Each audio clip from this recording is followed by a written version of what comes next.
Your car suddenly flashes a warning. Something's like forward collision warning system unavailable or pre-collision system malfunction. The light stays on and now you're worried. Is it dangerous?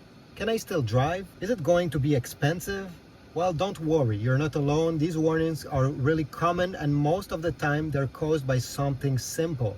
In this video, I'll show you how to reset or fix the warning light using 5 practical tricks that you can do yourself without any tools. This forward collision warning and pre-collision system are part of your car's safety tech. They use cameras and radar sensor to detect vehicle or obstacles in front of you and warn you or even brake automatically to avoid a crash. But sometimes the system gets confused due to dirt, weather, or sensor glitch. Keep in mind, it's always smart to check your owner's manual. Your car might call the system something else or may have a special reset procedure.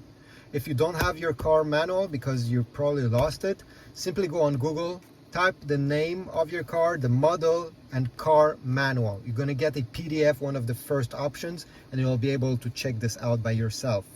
Now let's go with trick number 1, and this is to clean the sensors. Now some car will have the sensor behind the front emblem on the car. Sometimes the emblem itself is a sensor. Sometimes it's located in the bumper down below. If you don't see anything on this car, well, it's probably under the windshield. And as you see here, yeah, this is where the sensor is located. So if this part, if the windshield is dirty, especially on the top, you're gonna get that message appearing. So take any cleaner that you're usually used to clean a windshield or your bumper, and go ahead and wipe this off. Make sure that there's no debris, there's no sometimes mosquito that gets stuck over here, and this can definitely confuse this radar or this sensor. Trick number 2 is to simply turn off your car. Okay, press the start stop button, make sure everything is turned off, then open the driver's side door. Okay, like that.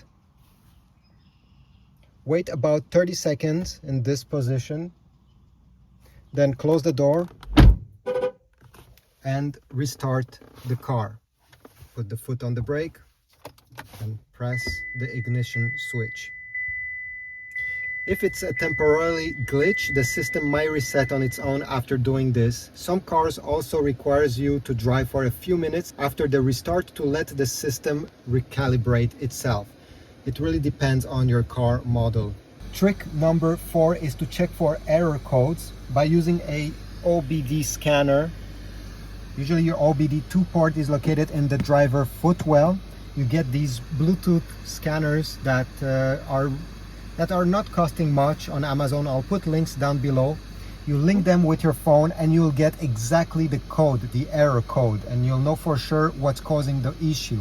You will stop guessing and trying stuff around. I definitely recommend getting one even if you don't have this problem. Sometimes the sensor simply needs to be recalibrated after something like a windshield replacement or a bump on the bumper. So this brings us to trick number 5, and this is to try a sensor reset or recalibration. Now it really depends which car you have, which model. This is why it's important to check the car's manuals. Go on the menu on the main touchscreen of your car. Usually, it really depends. This is a Chevrolet. If I go in vehicle, collision detection system, you'll have multiple options related to that. And on some cars, you will even have a reset button or something similar. Over here, I don't have anything like that. I can simply disable and enable these systems. If the system doesn't let you do it manually, it may be smart to go to a dealership so they do it, or at least check the sensor and make sure that everything is okay. If the light still stays on after trying everything I showed in this video, or worse, the system is actively turning off while driving, it's time to have it checked professionally. So if this video was helpful, I highly suggest you leave a comment down below, like, subscribe, and I'll see you in the next video. If you have any other tricks, by the way, write them as well. I'm sure somebody will be very grateful to read them. Have a nice day.